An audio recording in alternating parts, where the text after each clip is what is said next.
charm of Ireland, north and south, lies as much in the colourful speech and old-fashioned ways of her people as in the beauty of her green fields and blue hills. A visitor cannot fail but be attracted to customs and traditions that have long since become obsolete in many other European countries.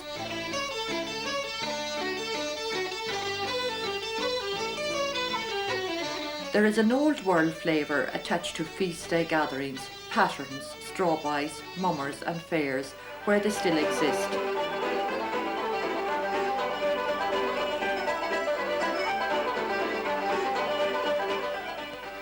It has often been remarked that our music is the truest of all comments on our history, one of the few tangible links that we have with our past.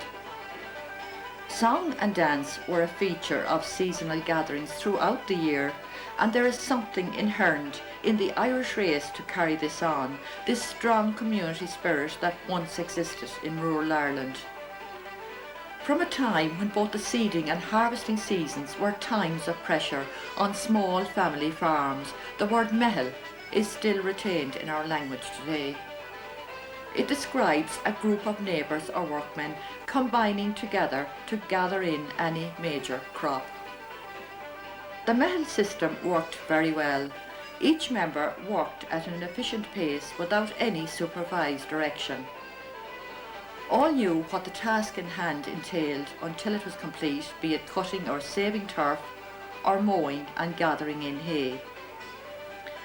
When the harvest was won, a community celebrated and toasted to its success, especially if it was a good one. There were barrels and half-barrels of porter, ishkebaha, and though few might admit to it, the drop of poaching, together with music and dancing, all ensuring a good evening and night of entertainment. The mehel has now become a thing of the past with the arrival of mechanisation, which has eliminated harvest time as our ancestors knew it. Bygone trades and traditions tell their own story of what has been. There is a great fascination in exploring our past, and most of us take a natural interest in who our forefathers were and how they lived. The geographical isolation of Ireland from Europe and the frugality of Irish rural life during the last century played a large part in preserving old trades and traditions. Leitrim, as well as the surrounding counties of Cavan, Fermanagh and Roscommon, have retained the remnants of ancient customs and crafts that existed for centuries. Craftsmen with a lifetime of knowledge acquired under very old cultures are still to be found. They possess traditional skills that have been perfected and handed down through generations. The materials they used were part of their own environment. Clay and stone from the earth, straw, hay and rush harvested from the fields, reeds from lakes and timber from the bogs. These craftsmen, with an inherent knowledge of their craft, respected the simplicity of their material and were aware of its limitations. Tradesmen, with their practical knowledge, rarely wrote about their work. Oral communication was much more accurate and information was handed on to a new generation from others of older standing. One characteristic brings all old craftsmen together: individuality and a mysterious blend of brains and hands. This differentiates between the world of a master craftsman and the mass production line where the tools are the master. Some of the crafts and customs recorded here are perhaps those we are most familiar with. We follow pilgrims on a pattern to a holy well, join in the making of mud turf, and enter the old world of the tinsmith, wheelwright, cooper and blacksmith.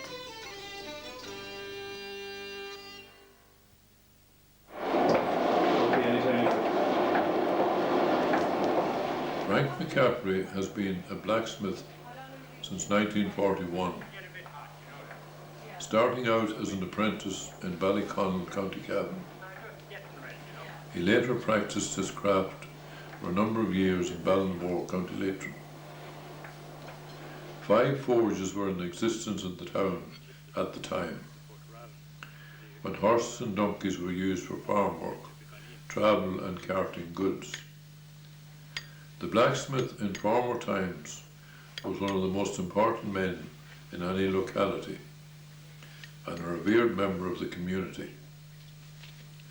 His forge was a centre of necessary industry as well as social interaction.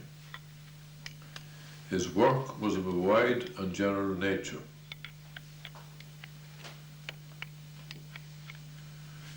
Frank uses a hammer and pincers to remove the old shoes.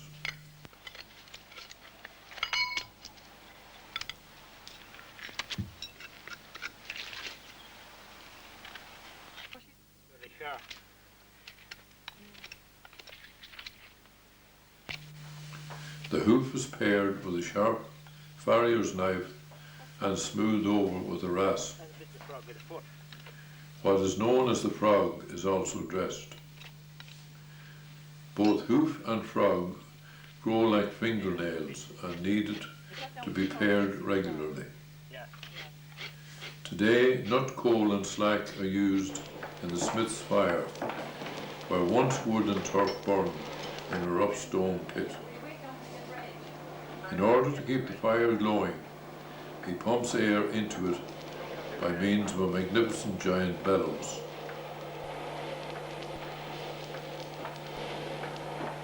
Heat is controlled by its careful use. If the iron heats up too quickly, it may break when pressure is applied, such as hammering. If heat is too slow, lumps may form, wasting time and material.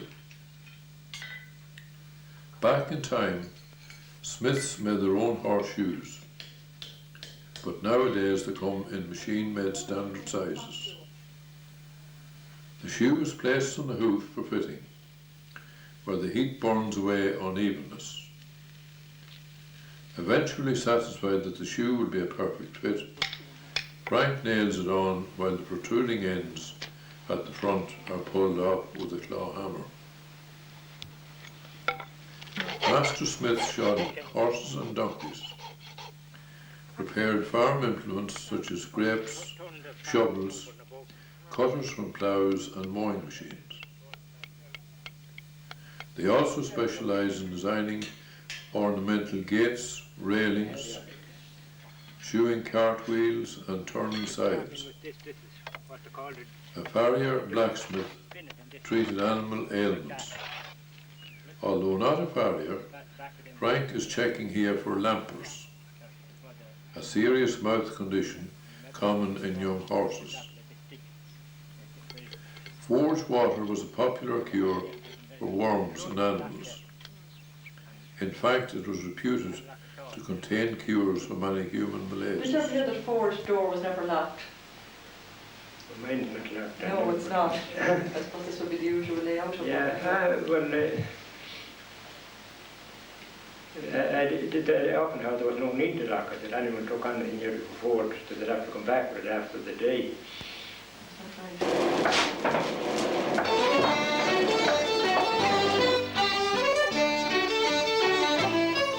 Irish land as a whole is far from uniform.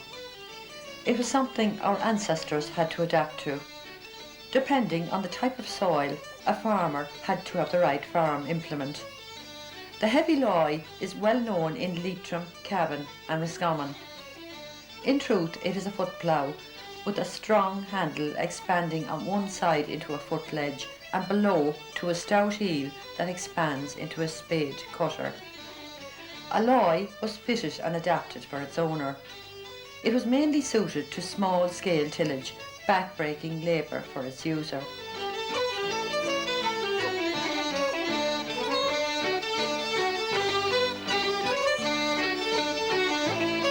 The Steveen, a simple farm implement, made small holes in a ridge or a drill into which the seed potato or splits were dropped.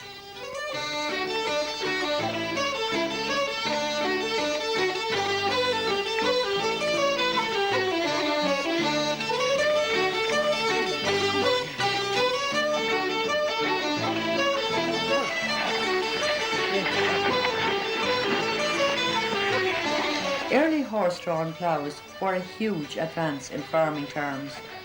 They were structurally simple. The share is the cutting part. The coulter makes a vertical cut into the soil immediately in front of the share. Continuing behind is the moldboard. Chain traces attached to the horse or horses pull the plough. They were kept clear of the animals' bodies by means of a swingle tree. After ploughing, the rolled ground would be harrowed in preparation for a grain seeding. Harrows varied from homemade wooden frame designs to those with curved teeth. Today, there is a renewed interest in ploughing with the horse, but this is mostly confined to heritage parks and devotees of ploughing festivals. Those concerned with the revival of the old horse plough find there is a lack of infrastructure to support it. Nowadays, spare parts are difficult to come by, as are the craftsmen who would have made or repaired them. Roger McHugh from Kingsland, County Roscommon, is a master wheelwright and probably the last of his kind in the west of Ireland. He has been making and shoeing wheels for carts, traps and carriages since the 1930s. And although today his skill endures, its context is gone forever. Your father and your grandfather were wheelwrights before you, Roger? They were, that's right. Yeah. They were. My grandfather and I suppose his father too. Yeah. And they always, right. they always operated from around here, did they? Well, they did. My grandfather did an awful lot of work, but my father didn't do that much at it. Uh-huh. He was, you know, a founder of the land and that, like. Right. So, you know, good hard work. Yeah. Sometimes I think the wheelwrighting would be harder. It's not too easy either. Yeah. Did you do an apprenticeship? Well, I only worked with my father now, you know. Uh-huh. Although I worked when I was on the buildings, I done apprenticeship, and I was in doing the tech for a while. Yeah. In Boyle. But actually, to become a wheelwright, yeah. How long would you have spent learning the well, trade? No, not too long at all. You learned in a few months. Yeah. Easy. Yeah, because it's something that would take years to master, really, isn't it? It does take years, right? It does. Yeah. And it's hard work too, you know. Well, as I've seen to say, it is. It's very, very hard work. Showing wheels and all that, welding and all that. Yeah. There's no evidence of a saw pit around here. No, there isn't. Only I heard tell of them, that's all. Yeah. There was one man supposed to be over about 03 with a class cut and the other fell underneath. That's right. You know, up and down like that. Yeah. That's the way they had for cutting out houses long ago. Yeah, and usually the apprentice was below in the pit. They would lead. Yeah, the pit was suffering anyway. I'm sure he was. Yeah, because, you know... You were getting all the sawdust and all that in. That's right, yeah. That's right. Yeah, because, you know, they are, around the wheelwright's yard, they always seem to be one of these pits, you know, to... Aye, there is indeed, aye. Some evidence of it, you know, going way back. That's right. Yeah. Where do you get your timber from nowadays? Well, I do get some now beyond Palhadreen and a man by the name of Reagan. He has a sawmill there, he has good timber. Right. And another man in Kearney or in Roscommon, him and Millar. I do get good oak of him. Right. Now when I get Dash here and there, a man from over McKerrell, Charlie McKerrell is his name. He brought great timber to me. Right. From his country. Yeah. Over Clone or over there, isn't it? Yeah, Half-Bass. And Half-Bass, that's right. Yeah. He brought great Dash timber. So he did. So you never really had any problem going back in years now? You always found timber available for your work, did you? Oh, indeed, aye, but the oak is getting very scarce now. Yeah, I'm sure it is. That is getting very scarce. And you get plenty of ash now, like. Yeah. Some of it isn't that clean, but it's not too bad. And do you have to use a substitute then for oak, or do you Well, no, rely on I'd like to have the oak now. I would put nothing else into a spoke. Right. When did you start professionally as a wheelwright? Well, about when I was 32 years of that now. I had a little before that, but I wasn't at a constant of that, like, you know. Yeah. Did you travel around at all? I don't know, I didn't. Well, I did when I gave up the trade altogether. Yeah. Because people start buying motor wheels for the carts, and then the tractors came into use, and the horse stayed away then, and I had to head for the road. Right. So that was it. So. But you more or less worked from here. I did. You done your trade from here. Aye, that's right. Yeah. How much would it have cost for a wheel now, 32, to make a NASCAR wheel 32 years ago? Well, £3. £3. 32 years ago. Uh-huh. And £3 is better than £100 now. You reckon so? It was surely Yeah. better. Right. Yeah. You got him tell the cigarettes was only a shilling for 20 that him. Because you get 60 boxes of cigarettes in for £3 at him. Yeah. You wouldn't get 60 now for 120 quid. I suppose you wouldn't, yeah. And what about the iron parts then? Did you rely on the blacksmith or did you do the whole thing yourself? I used to round it a new tyre myself. And I had a billet and a forge and all, and I used to weld them. Yeah. With the coal fire. Yeah, but say now the parts with the trap, you know, the iron parts on a trap or Yeah. a car or anything like that. Would you have made that yourself as well? Well, I would have pairs to it. Yeah. But now the axle and springs and that you couldn't. Yeah, who do that? Well, I said they were done in a factory or a foundry or someplace. Right, okay. And you couldn't make a trap or a cycle now unless you got all day on pairs. Well, apart now from the wheels and the carts and the traps, what other items would you have made? God, I made wheelbarrows, troughs for pigs, and I made stools for people, and box barrows. And my grandfather made thousands of coffins. I made one. You made one coffin? One coffin now. Yeah. And Right. And what, you made a fiddle? I did surely, yes, and I was only 11 years. That was a good fiddle too. What you had there in your hands? It was flat now, it wasn't, you know, the bulge wasn't in it like a right fiddle. Right. But there was a great fiddle player, a neighbour of mine. He used to play it and he said it was great. The notes was perfect on it, and that was the loud as the real fiddle. What wood did you use in it? Plywood out of a tea chest. Right. Give the tea chest long. Oh, yeah.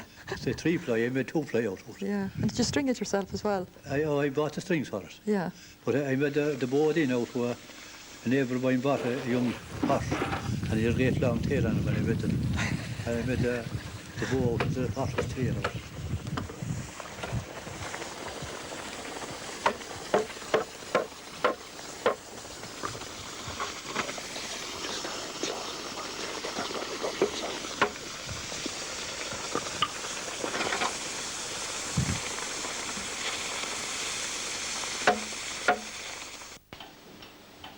Oh, to have a little house, to own the hearth and stool and all, the heaped up sods upon the fire, the pile of turf against the wall.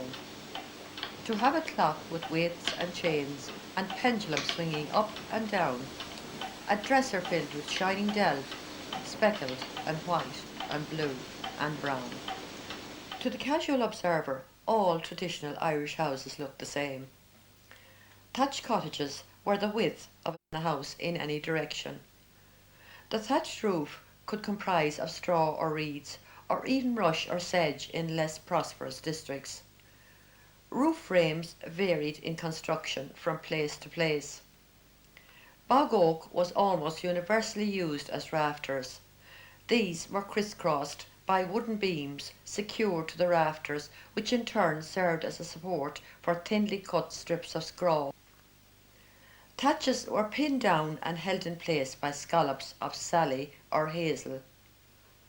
Window glass in the past was considered a luxury, so in the traditional Irish cottage they were few and small, usually on the side away from the prevailing wind. Thick coats of limewash renewed annually gave protection from the weather and helped keep the house free from rodents and insect pests.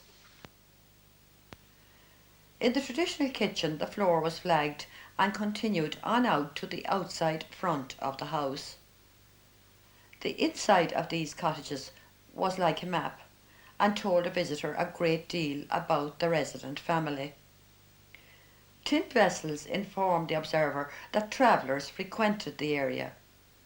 Delf signified a town nearby or visitors to the household. Dairying was represented by a churn. A hairy ned denoted farming, or perhaps a creel frame a trade. Details of the furniture told what area this was from the type of wood and its style who the craftsman was. The hearth was the heart of the home. The fire served not only to prepare food and provide warmth, but also to preserve the roof timbers and thatch. The smoke canopy or breast is common in houses and varies in construction from one region to another. The crane crook is usually pivoted on the left side of the hearth. The adjustable pot hanger that hooks onto the arm of the crane is a simple but effective device for for adjusting the height of hanging pots. The three-legged pots of varying sizes were the housewife's workhorses. The oven pot rested on a trivet over the fire, its lid dished to accommodate live coals of turf on top.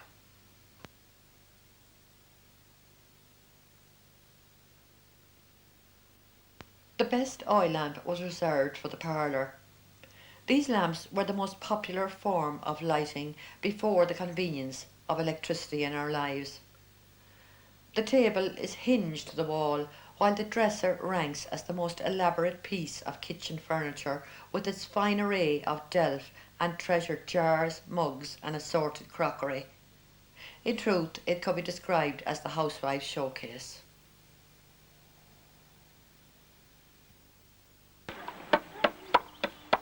Although a craftsman or smith of any kind was revered and respected within his own community, other artisans were itinerant because they could not be supported by work available in any one district.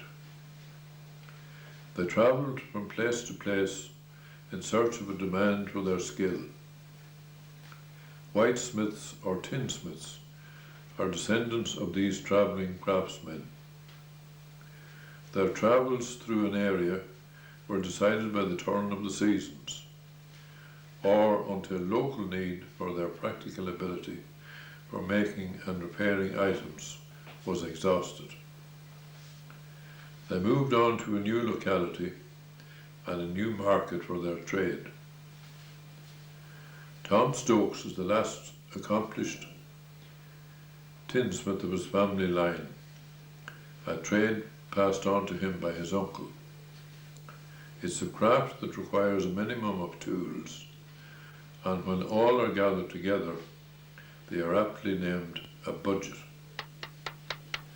Tom has made and mended a multitude of tin vessels in his time in the trade: cans, buckets, graters, bundles, measures and pot saucepans. I'm making a pony for the woman down Here he displays his expertise want a pony for making the in boat. the making of a lad It's very handy to be pony. handling now. This is the same that I'm drawing. But it has to be joined. Now I show how it's done.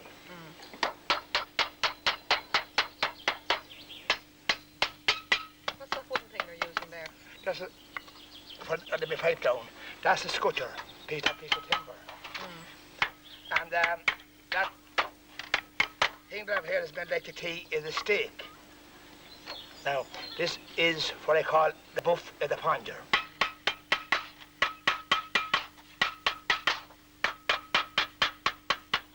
You're using it in the same way as the blacksmith that used an anvil. Well, more or less, I suppose. Yeah. But it will be a different trade now, you know.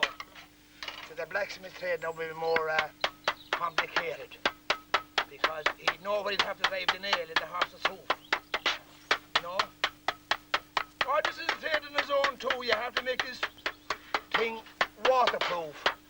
If you're going to use it for holding water or making the boat or forever, you know. The great thing long ago when the people were in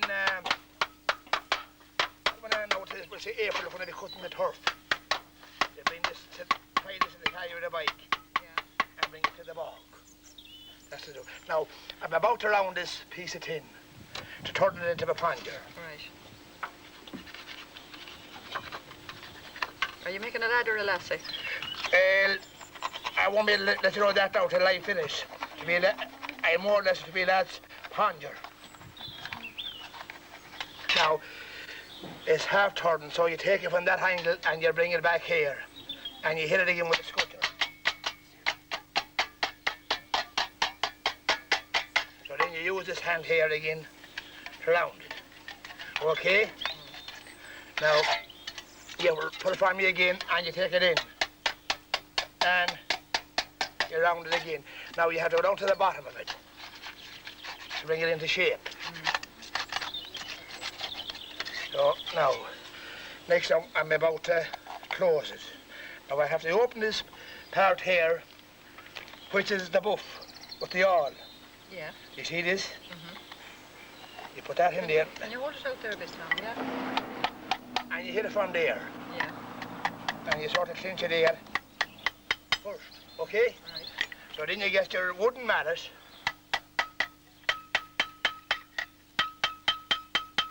and you do that, and you turn it again from you, and take in the bottom of it, and do the same thing. Then you go along and you give it a bit of a twist again, or around, whatever you want to call it, and you hit it with a scutter. That's the horn of the stake. This is the blade. Now, so you take it in the hand and you look at it, and you get your right hand, your right thumb, you go around, and you bring it into a round shape.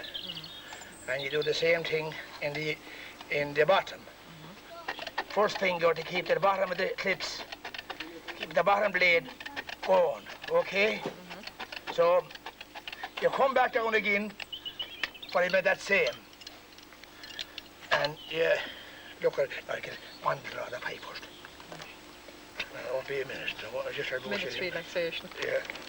Now, we're getting around here now making the slag. What's a slag? This is for hold down the bottom to the side of to the body of the ponger.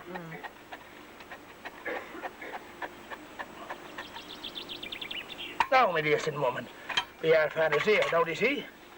We have to round this again and do it that way, round it.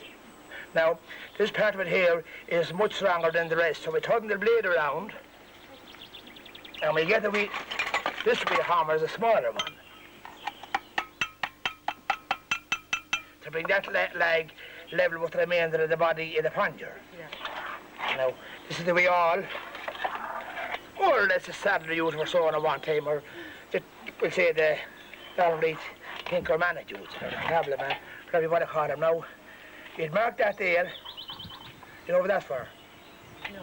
But when I put down the bottom, it will be dead level, the bottom was the same as the funny. Okay. And I start to follow that mark around there. Well, you're going out there about what? An eighth of an inch? I'm not about to make allowance for to connect that this bottom, and to the body of the ponger.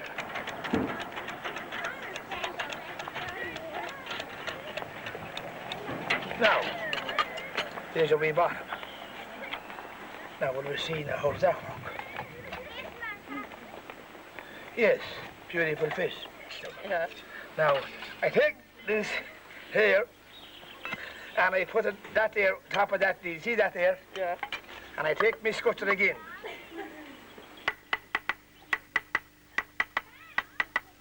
And I put what I call a verge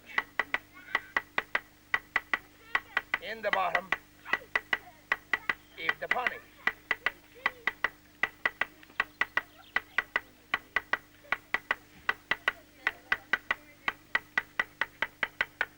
So you take it down, you take that again, and you look at it and you see the markers here. And I put it up here, and oh, beautiful, beautiful, he said. Now, I lay them two down again, and that, and I take this stake again, you see it? Now I go back at the handle for the pony. Show you how it's done. See this?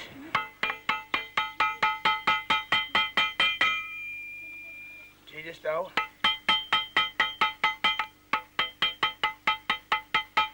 Now, take this.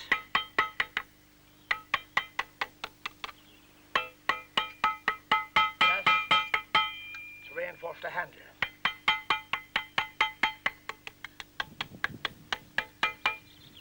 Now you wasn't very well quick with the hand.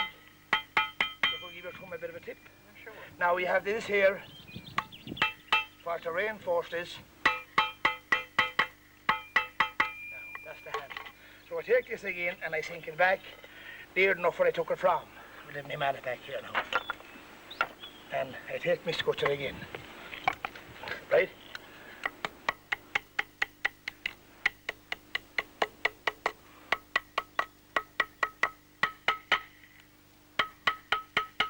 Now, that's the way handle. Yeah. Now, I'm about to place the handle in this pony, right?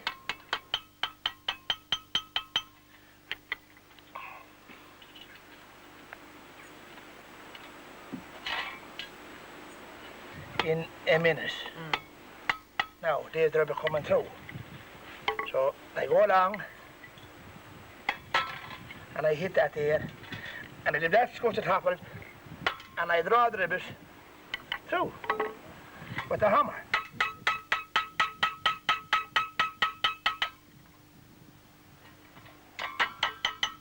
So now, for to make a good job for someone that should know, you're better put the second ribbit on it. You see, if you had a good customer, Yeah. you see, you're better. Now.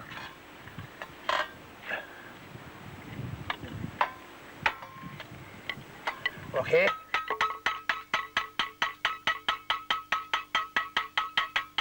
Now, that's a part of the handle shook on anyways.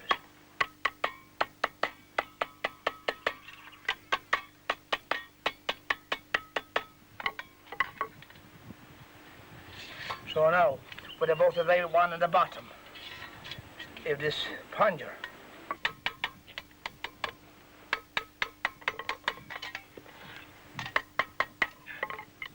Now, that's part of that. Now, the next we do here, we place the bottom on it, right? Okay, now we'll tackle it in.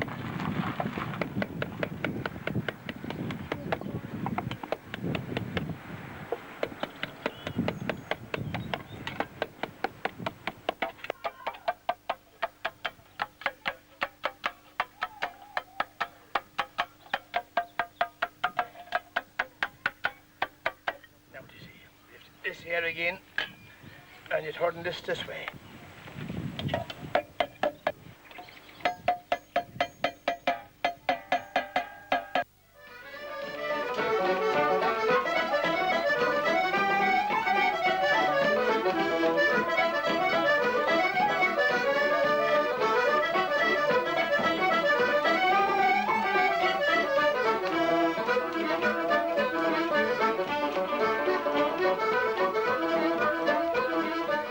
The kitchen and the hearth were the very core of the Irish home, with the turf fire burning continuously day and night. It was believed that if ever the fire was allowed to go out, then the souls of the family within went with it. The fire served not only to prepare food, but to bring warmth and comfort. Travelling through the Irish countryside, one is never long out of sight of a bog. Turf was easily accessible, even if its harvesting was arduous toil. Some lowland bogs are too waterlogged to be cut into turf, or if the bog has been harvested to the point where the peat is too crumbly to be cut by the slaying, then mud turf is made. The harvesting of mud turf, or black turf as it was known, is now almost a forgotten method of making turf. It grew out of necessity. Soil is shallow in many parts of Leitrim, Cavan, Mayo and Galway. Mud turf was highly prized because of its long burning capabilities. A considerable quantity of turf mud was initially dug out from the turf bank. Water gushing in meant that the digging had to stop. The mud was then spread over an area. It was worked into a slush with water drawn from the nearest bog hole by means of lowering buckets on ropes. The mixing of mud and water was done by workers in their bare feet. Here we see this gruelling work being done by donkeys tethered together. It was hard labour for both man and beast, tramping through the sticky mud in order for the mixture to reach a certain consistency. This process could take up to 4 hours, depending on the amount of mud spread. Tea on the bog was a welcome respite for everyone. Conversations centred on the job in hand, comparisons in quantity and quality of previous harvests, and inevitably the weather. Again, the turf mud is turned until the water is totally absorbed and the mixture has reached a fine, doughy consistency. When the workers were satisfied that it had reached this stage, the mud was ran. This meant it was marked out using the edge of the hand to make the lines. The barefooted runners walked backwards as they worked. The crop is then left to bake, its fate resting on good sunny weather. It could be a matter of weeks or perhaps a month or two before the blocks of turf are lifted, stacked and built into windrows. This unique method ensured further drying by wind and sun, allowing the turf to become bone dry and form a tough skin on the sods. In this instance, a donkey and creels are used to bring home a harvest laboriously won, ensuring an enduring warmth for the coming harsh months of winter. Up to the end of the last century, the sickle or reaping hook was used in the harvesting of corn and flax. It could also be used to cut grass in areas inaccessible to the scythe. Using the hook was back-breaking work. It eventually gave way to the use of the scythe. The scythe was one of the main implements of the harvest. It is supposed to have made its appearance in Ireland during the 12th century, but did not come into full use until the 1800s. A man's scythe was a prized personal possession and loaned with reluctance. In fact, a scythe was made and fitted for its owner. On average, the snade or handle is about 5.5 feet, and the handles or dornines set for full efficiency.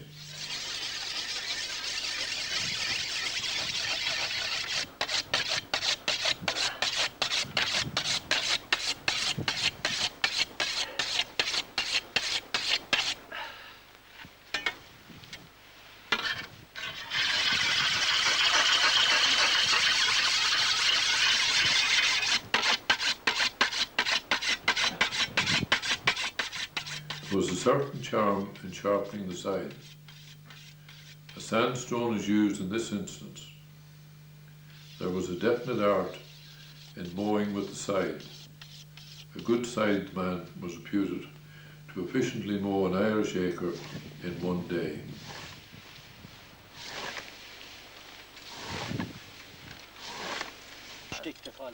The horse-drawn mowing machine was a huge advance.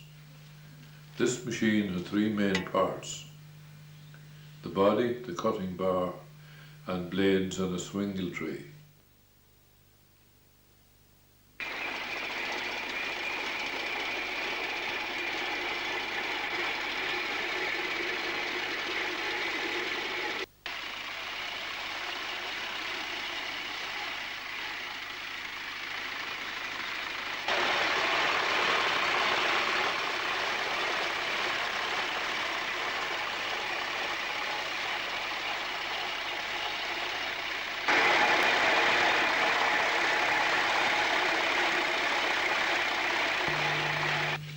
The hay kicker teased out and shook the hay, replacing the pitchfork.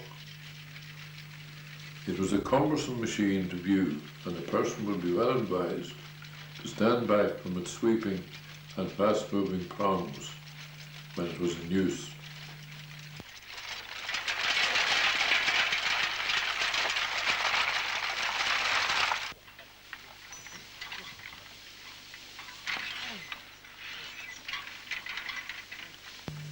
The tedder was used to gather in hay for haycocks, as was the dump raker, both replacing the slower labour of gathering in with the fork and rake. If the weather was not favourable, hay was saved in ever-increasing piles, handshakings, laps, then field cocks or tramp cocks, and finally the pike or reek. A visiting wit of the past remarked that in the days of manually saving the hay harvest, the Irish generally spent 2 months making or marring their hay. The explanation given was the necessity of avoiding overheating. Another critic remarked uncharitably that it was the farmers who disliked getting overheated. The completed haycock was tied down with hay ropes. These could be made quite simply with a rake or with a homemade winder fashioned from a length of wire, also known as sugons. Ropes were made by feeding the hay onto the end of the rake or winder, which was constantly turned. The twister moved away as the length increased. Thumb ropes were a speciality which some farmers had made by hand. These ropes were also used as a quick and accessible means to tie onto a pig's leg if the owner was walking it to the market. Once again, the weather was the final arbiter on the success of the hay harvest. Field cocks stood in a meadow for anything up to 1 month. Gathering in the hay harvest was an event which brought the mechel very much into play. Arrangements had to be made at short notice, as suitable weather was vital. Various signs such as the mist off a waterfall, chimney smoke rising, or the height at which birds flew were observed. Snigging was one method of transporting haycocks from the field to the haggard. This technique was adopted during the 1920s, when it was discovered that a horse could pull in a whole cock at once. This was done by placing a chain around the bottom of the cock, harnessing the ends to the horse, although it could not be done on steep hills or rough ground. Benny Conley, who still rears handcocks, explains an alternative as to how hay was brought home from the fields. How long does it take for the cock to mature in the meadow? Well, you'd leave it out now for a fortnight or 3 weeks until it's season out or that, you know, and you'd take it into the shed then, you know, and that'd be okay then. Did you ever snig a cock home? Eh? Did you ever snig a cock home using a horse and chains? No, never did, no. What would you use? Well, there'd be a buck rack. Well, I've seen people now there, some people had a cock shift, as they call them. Yeah. You put it up on there with chains, you know, on the horse. Right. Well, I seen my father 2 years ago too, now he'd have a horse cart and he built it in the horse cart. You know, you put 2 good lumps of cocks here and a cat at a time. Yeah. That's the way they used to draw years gone by. You'd make it into a rig then? Into a rig, or if you had in a shed, you'd make a rig and call it another, maybe a pike of hay. You would put that on a stand now, would you put the pike on a stand? Put it on a stand, you know, when we had good dry ground, you know. It is said that St. Patrick was quick to attach new beliefs to old rites. Well worship had its roots in pagan belief. Its veneration was readily absorbed into Christian ritual, with the result that almost all wells have close associations with saints. This procession is en route to a holy well dedicated to a local saint, St. Fermanagh, at Killargy in North County Leitrim. The attributes of purification and healing accompanied belief in spring wells. Pray for the world, pray for me. O gentle Christ, and spotless maid, we sinners make our prayers to thee. Remind thy Son. This place is caught up intrinsically and intricately in the folklore of people. What people have handed down by word of mouth to each other. This place is very, very ancient, we are told by the historians. Indeed, this was initially, long before Christianity, this would have been a well. And even in pagan Ireland, before the dawn of Christianity, the pagans would have mystified places like these and given them tremendous honour in life. Because in a sense, it was one of the holy places because they realised the value of water and the value of a spring well. Then with the dawn of Christianity, we are told that a woman saint by the name of Fermanagh came to this place and founded a Christian settlement somewhere around here. We're not exactly sure, but we're sure of one thing, that it was attached in some way and identified with this old well which lies before us today. As time went on, this became imbued with paganism, but also Christianity. Paganism in the good sense, I mean, of people who felt a close affinity for things of nature, for things of God, which are really things of nature, because all nature is made by God.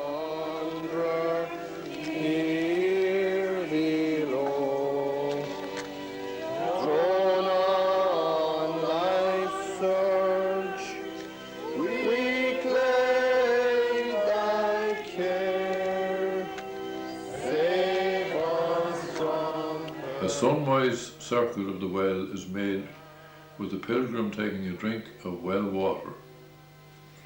This was called a station. Mementos such as a piece of a rag, a coin, a medal, or even a symbol of the pilgrim's disability were either hung on a bush or left near the well. This holy well, dedicated to St. Creelmaker near Ploughing, County Leitrim, has totally dried up, with just an opening in the ground near a tree to demonstrate its existence. An explanation of this phenomenon is that the well was desecrated at some stage and moved its position. The sanctity of its site may be transferred to a tree, and that would appear to have occurred here. The well opening itself is on the site of a tree that has long since rotted away. Ned Cavan from Ballinagh in County Cavan is one of the last old-time independent coopers in the country. He has been coopering for nearly 50 years, starting out at a time when wooden containers were used for everything, such as flour, beer, tobacco and gunpowder. Churns and barrels would be the mainstay labour of the country cooper. Working mainly by eye, the cooper fashioned watertight wooden vessels of immense strength from his unique expertise in the shaping of wooden staves. Sadly, his specialised trade has now become adrift from the tradition that sustained it for centuries. You started your apprenticeship there with Yeah. And I worked for from 1944 to 46 with the stranger. Who was it? He was a man named McPhillips. The family, they were worked with two of them. And what sort of items did he make? the usual thing then for the ordinary country people, the main job was the dash churn and the washing tub. The washing tub was the washing machine of that era. Right. And the wooden bucket was a common used thing. And then there was pickle barrels. Everything was made and exported in pickle. And they were made out of wood, out of native wood, and exported all over the world from the different baker factories. That was a great line. Great line during the period in the 30s, and they were finished at the war and never come back again because they went off in bags and they were frozen. And that changed all that. What was frozen now? Anything was sent away was frozen, and then most of it wasn't sent away, it was manufactured into someone at home. Yeah. You know, it was the cheapest cuts of offal and things like that from bacon factories. Were exported all over the world. You know, Right, and they used these pickle barrels to export. they were used for once off, but they had to be, they were very exact, they had to be watertight. So holding pickles not easily held in. And then all them things, then I started working for myself in 1946 around this part of the country. And at that time, you know, a blacksmith made his living round home. But I found that there was no living to be made any place in the one place. You'd have to travel if you had to. So I had to aim my sights across the whole west of Ireland and up into North Donegal, West Donegal, and down as far as West Kerry and different things. So there was only one way of doing that, and that was through hardware shops. Sell your wares. There's no other way you could get to it. Well, could I go back to the start again? Did you ever know of any, you're talking about travelling around the country there yourself, travelling journeymen? Oh, I did. I did know a few, aye. And I remember the finish of them too. The finish actually just during the war. For material got scarce, and then there was nothing to do. And they faded out. I knew the last journeyman died in 1945 that I knew well. A man who I worked with a good bit. Who was he? He was a man named James Keenan, and he was on the road his lifetime. And he was a genius at his job. They were all great men, but they didn't stay long around all that long. They moved from one to the other, and in doing so, they brought news from one place to the other. Everyone knew what everybody else was doing, and they knew what everybody else was getting their timber and all like that. Right, yeah. So it was a thing, you know. And then in the people who are working at this job, they never turned the journeyman away from the door. He always got a night's lodging and a shitting gone off, even if there was no work. Or if there was work, kept them for a few months. But they were usually always very fond of the beer. That's what they say. And that went for blacksmiths, tailors, the lot. They were all fairly fond of coopers. They were the tramp coopers, they called them sometimes. Right. Did you have to pay for your apprenticeship, Ned? No. Yeah, and were you paid? I was paid. I paid a small fee. You can't remember how much? Oh, I wouldn't. I know. I've got a small fee now, and you know, it was. When I think of it now, it was hard work and all like that. But if I wasn't doing that, I'd be hired with some farmer. Right. And everyone knew your wages then. But it was hard work. But I loved it. Yeah. Loved the thing from the day I started it. I loved everything to do with timber. Right. I loved the forest. I really would, when I'd be going on place, I'd be, you know, I'd always have an eye for a nice tree. Right. You know, and I'd say what I could do with that if I had it, you know. Okay. There was a sawmill attached to the place where it was, and I was interested in that too. And I'd be very interested to see how a tree would break up, what they call it, when you get a big log, how it would cut out, you know. Even though it wasn't associated with the job I was doing. Right. I had a great flair for that. Yeah. Well, there are a lot of containers and casks and things like that, you know, that are earned in use nowadays and probably have gone out of memory. You can't remember the names of any of those, especially ones now that they would have used for putting beer and whiskey and spirits. Oh, so there was the firkin, the kill, the barrel, the half barrel, the barrel, the hogshead, and the pipe, and the tierce. There was a tierce too, and there was a puncheon. Rum was put. There was what they call a rum puncheon. I seen them all. I saw the barrels coming up from Belfast during the 30s, and there'd be some of whiskey in them, and I used to grog them for other fellas. Right. If you know what grog means. What a drink, is it? Eh? No. You'd knock the bungs out of them. The bungs would be tight, and if you come along with a big enough board and hit it on each side, the bung would jump up. And then you rolled it over, and you got a base, and you rolled it on two little logs, and it drained into the basin, and it was pure strong whiskey, unadulterated. Right. And it was terrible danger stuff.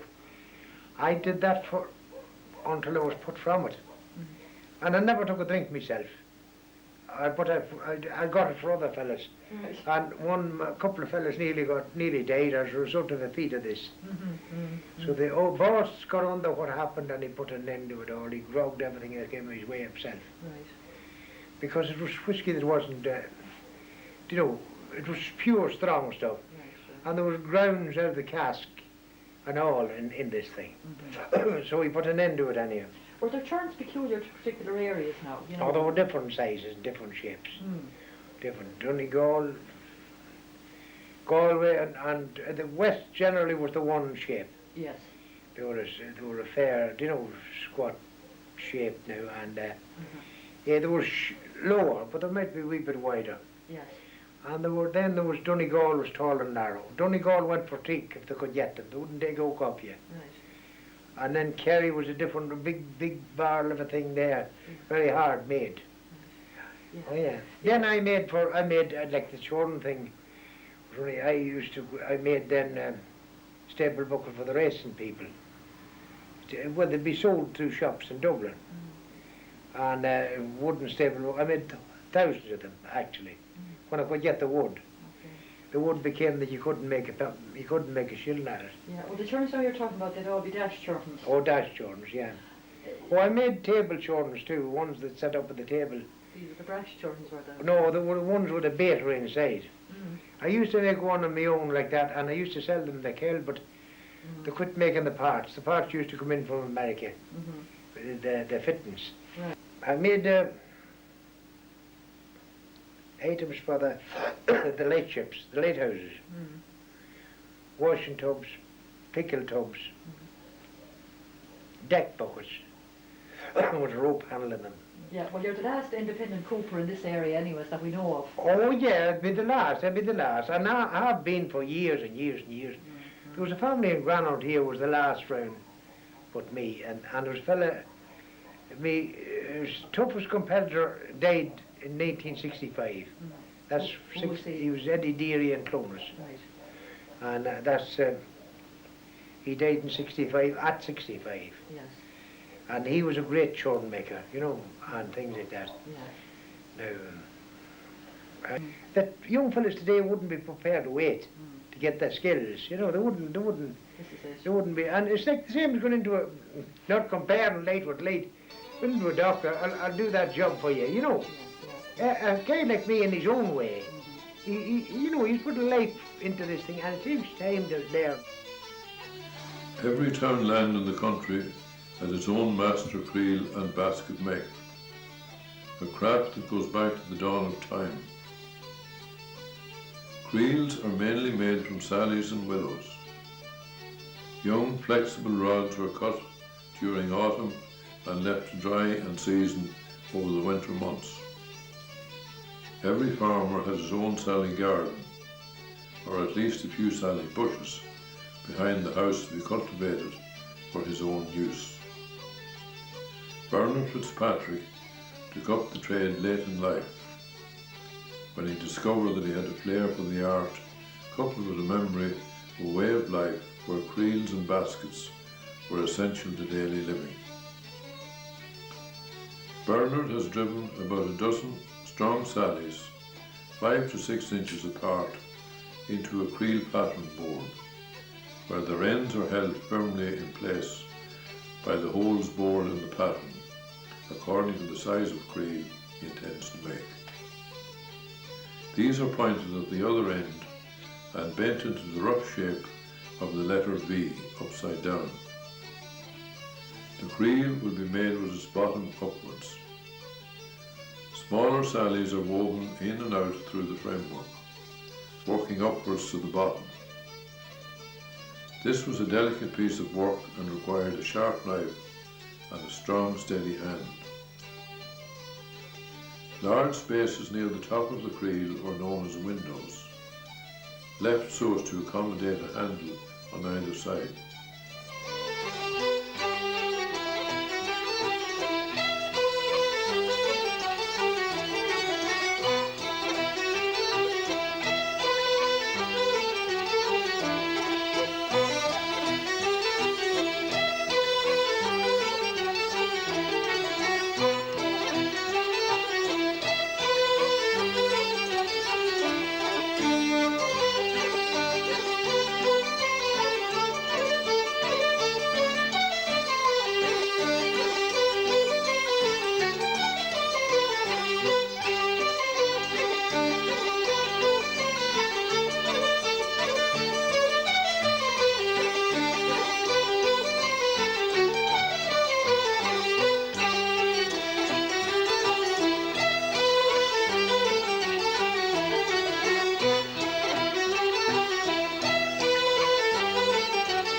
completion, the creel is lifted out of the wooden frame.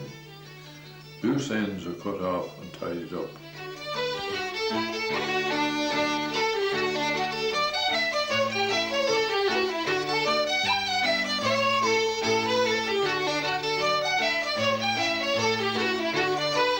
Right, you made lots of these in your day too, did you, Bernard? Aye, quite a few of them. Paradogs. Parlours. They were used in hilly ground. You put two of them on a donkey here. They were very easy, empty. The bottoms drop down on them, you know. Well, they were mainly used for spreading manure now. Yes, I'm putting manure in on crop ground, you know, on a donkey. But they went out of fashion. Yeah, but they were made from Sally. I mean, Yes. was there any particular name here on the front part of it? Well, these were the lubers Yes, and the sallies and the frame, that was the oldest to it. yes, yeah. The bottom dropped down on them. There was a release. It's gone off that one there, I think. Yeah, well, the tie-in is gone, you know. Yeah, yeah. Oh, it was just tied Yeah. there in the front. There was a bar went across, Yeah. like a strong rod, Yes. and it was tied up here, and there was a loop on it beyond there.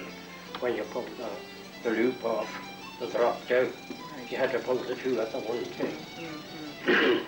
But the big advantage they had was that you didn't have to take it off the donkey at all. Yeah, Open the you bottom, never took them whatever off caused dropped the out. donkey at all. Yeah, yeah. Yes, they were handy now. Surprising what manure you could move. That's yeah, Yes. Yeah, yeah. But I don't think the donkeys enjoyed it.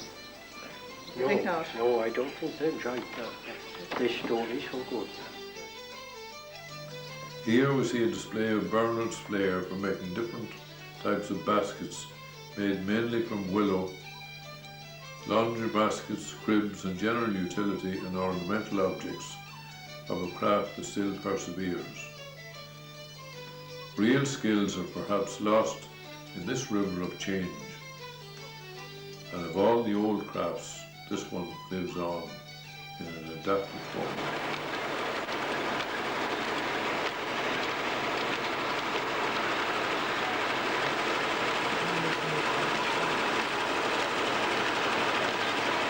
The arrival of the thresher in any small community was a momentous occasion. Once the fan belts were in place, the mill rattled and settled into a steady rhythm. Sheaves of oats were gathered from the fields and packed into the depths of the machine where the grain was ground. The arrival of the mobile thresher initially indicated the demise of many of the old water mills. Owen Foy's watermill at Bono, County Cavan, is still a working mill, albeit not at the same pace as it used to, but it is a unique and impressive sight on first encountering it. The giant water wheel is 14.5 feet in diameter and worked on a steel axle. Behind, we see the mill pond on the mill race. When the water is redirected through the open sluices on the water wheel, it gushes into the wooden buckets and the power of the water mill is set in motion.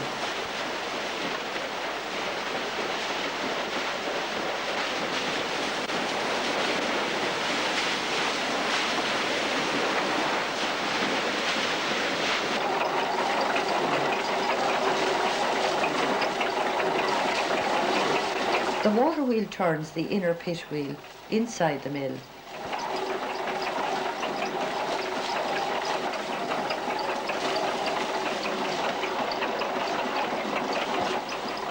This is connected to a vertically turning beam which works the central spur wheel. Gears are activated which control the belt system which carries the oats and the stone nuts that operate the shelling and grinding stones.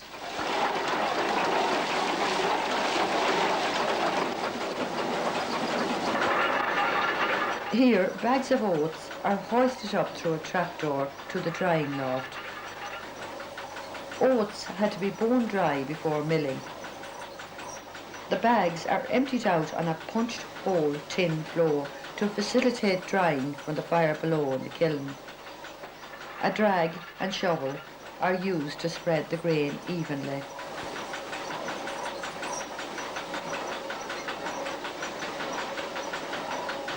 Owen prepares to light the fire in the kiln pot directly under the oats above. Over 1.5 tons has been spread, and drying depends on the moisture content.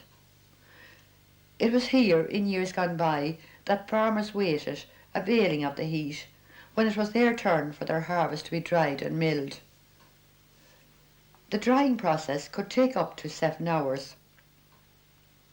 The door on the fire is closed to direct the heat to the loft above. As it intensifies, smoke and steam rise from the oats. It is regularly stirred and turned.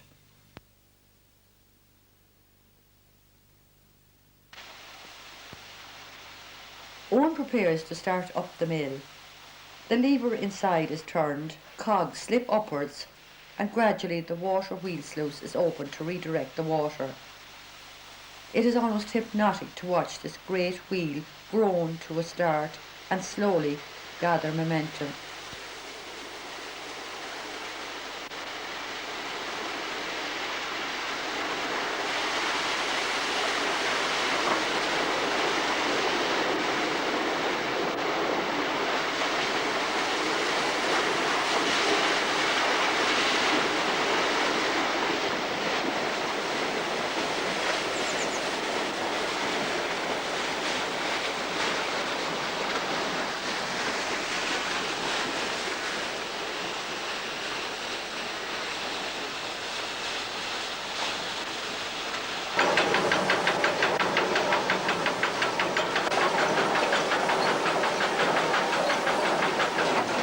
The now dry oats is gathered in sacks from a chute descending from the drying loft. The grain is fed gradually into a meal bin, and it is then carried on a conveyor-type belt system to the shelling stones.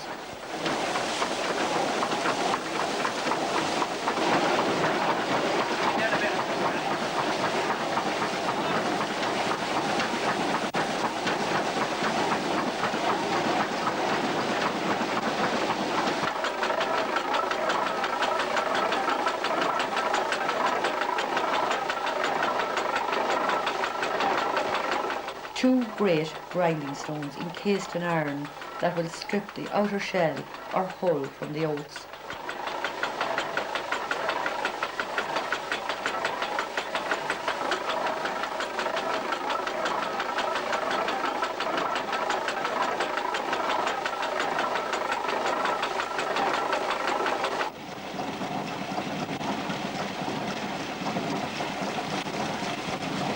The hull in turn is redirected to what is known as the shelling shed outside the mill, where it falls like snow.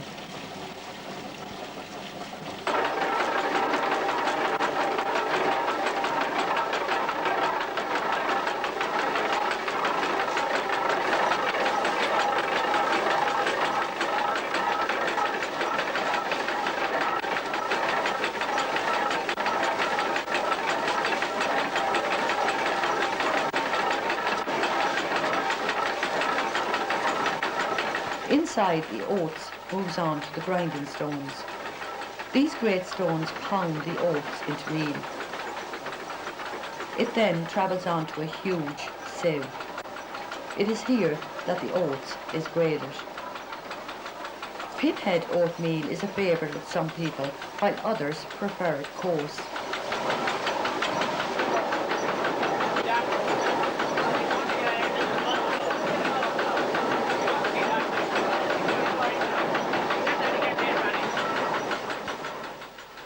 Finally, the newly milled oatmeal is weighed and bagged.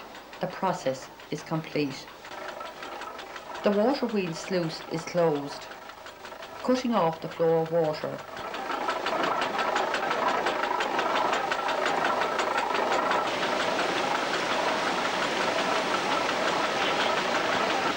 The clanking, regular rhythm of the great wheel with each circuit becomes slower and slower, coming eventually to a halt.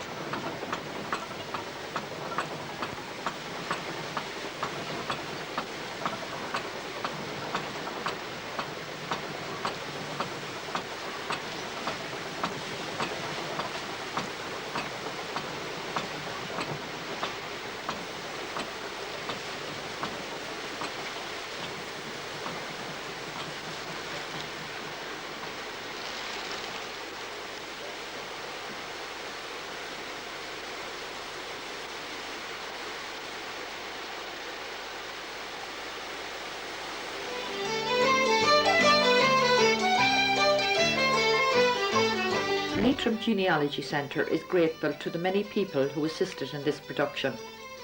People from the border counties north and south and from both traditions worked together in the production of this video, as has been the practice in the rural communities of Leitrim, Fermanagh and Cavan for generations. Ormuicus the Gotdina a Cowrie Lynn.